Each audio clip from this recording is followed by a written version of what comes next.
So there's two main reasons why I no longer trust the dealership, the Honda dealership, to be giving our clients advice on what they should do on their vehicles. One of the main reasons why we've loved to work with Honda owners for a long time is, one, we love Hondas. They're just good, reliable vehicles. So when we work on them, we know that we can create a vehicle that is safe and reliable for our clients.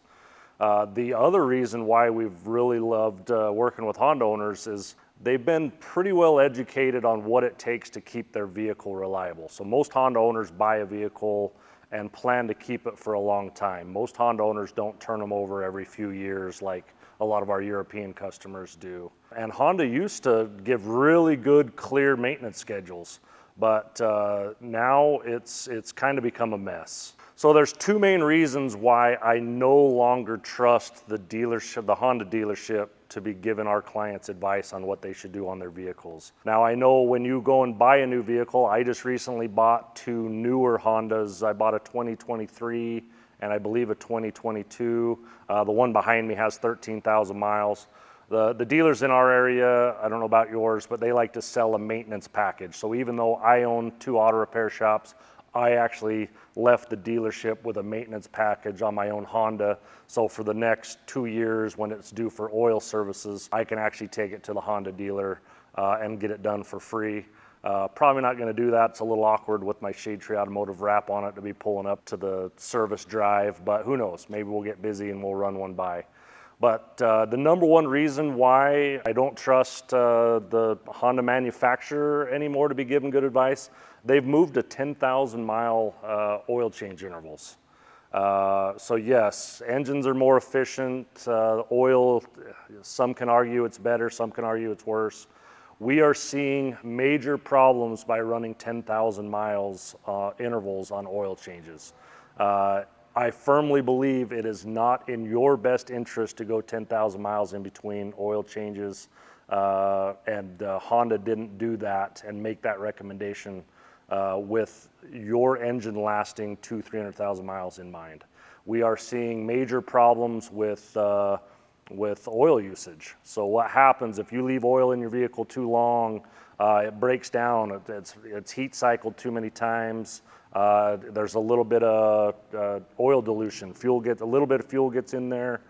There's many things that can go wrong. So it might not sneak up and bite you in the first 100,000 miles, but I can guarantee you somebody that does their oil changes like I do every 5,000 miles, the second 100,000 miles that I own my vehicle, I'm going to have far less engine problems than somebody that's going 10,000 miles. The number two reason why I no longer trust the dealership to give good Honda maintenance advice is transmissions. So we did a video about CVT transmissions. Everybody's moving towards them.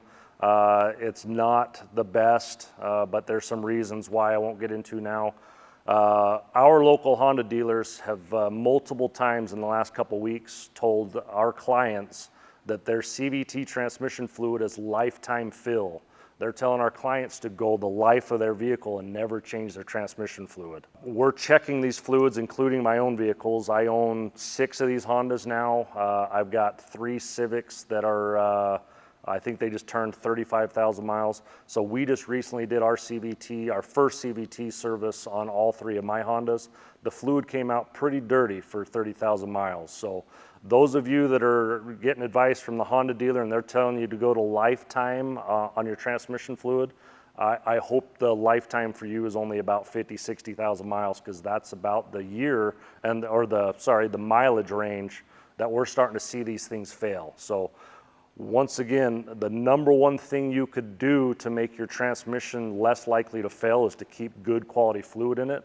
I change the fluid in my vehicles and my customers' vehicles every 30,000 miles. So that really hurt my trust in the dealer for them to give that advice.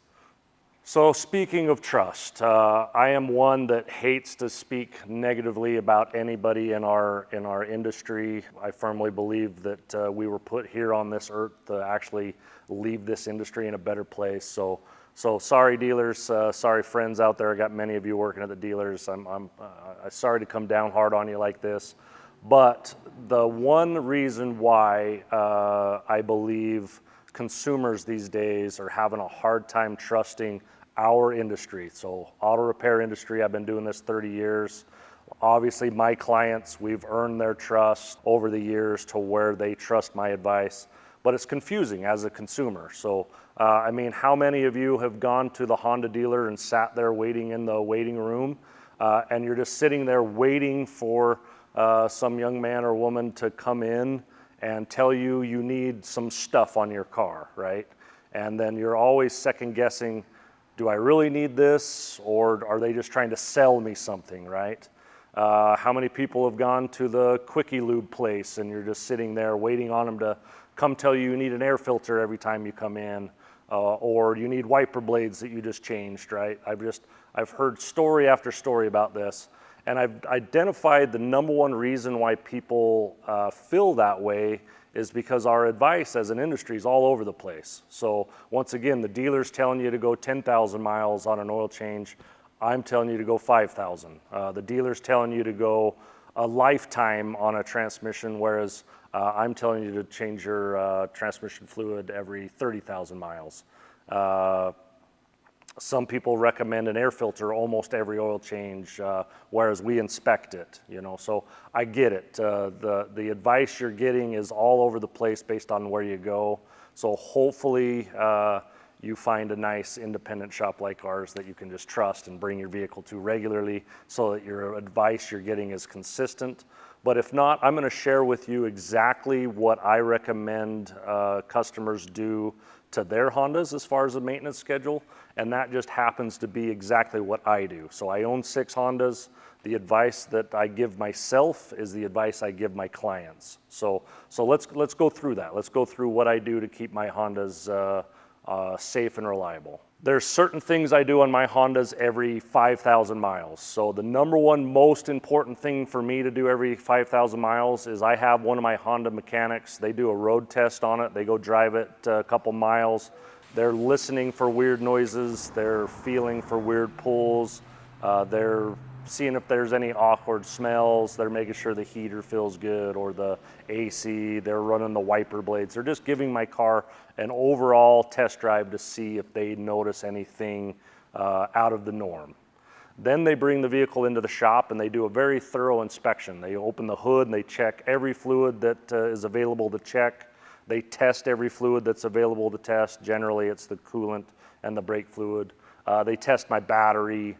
They visually inspect my engine mounts and my hoses and my belts and stuff.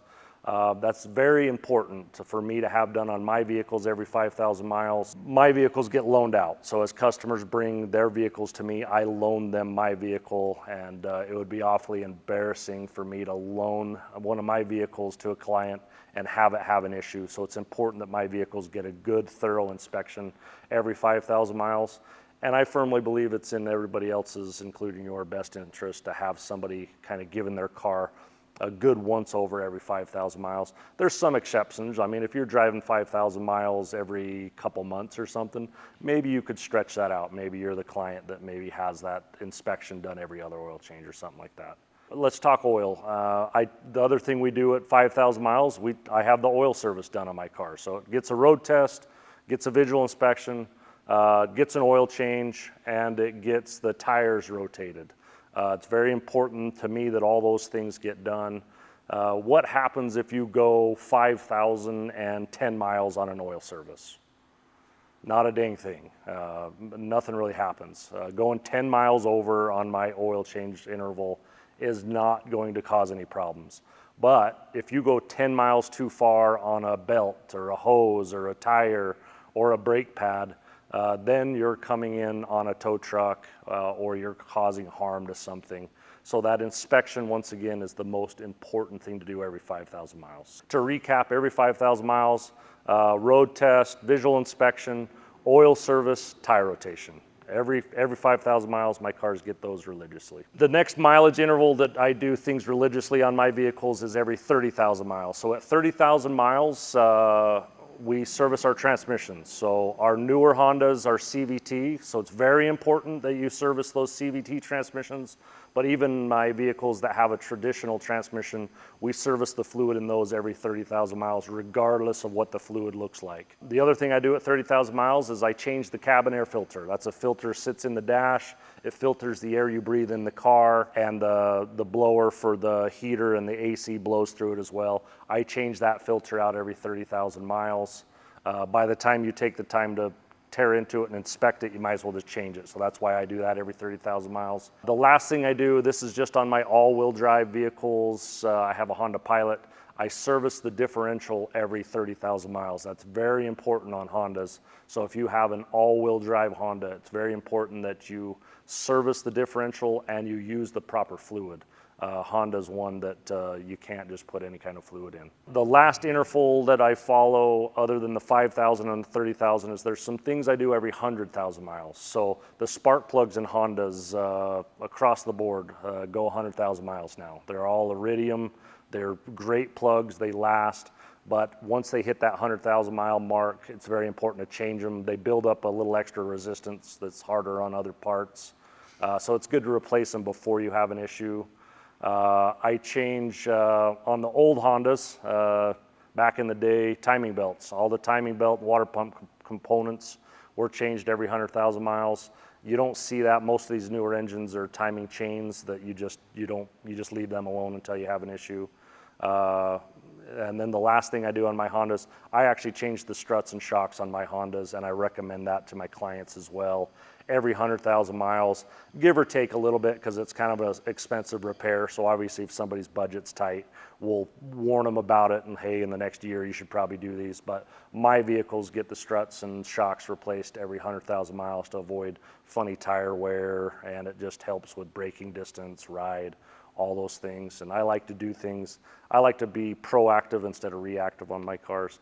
Everything else on the vehicle can be inspected, so that's why there's only a few things I do every 5,000, 30,000, 100,000.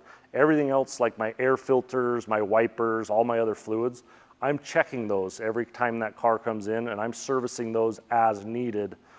So once again, the maintenance schedule that we'll post and share with you, those are things that I do just strictly based off of miles. Every other thing I do to my vehicle is based on the inspection I do every 5,000 miles.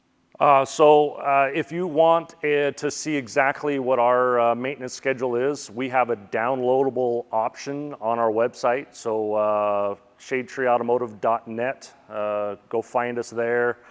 Move over to our Honda page for your Honda owners, and you'll find it in there. Hit us up in the comments if you ever got any questions or comments to us.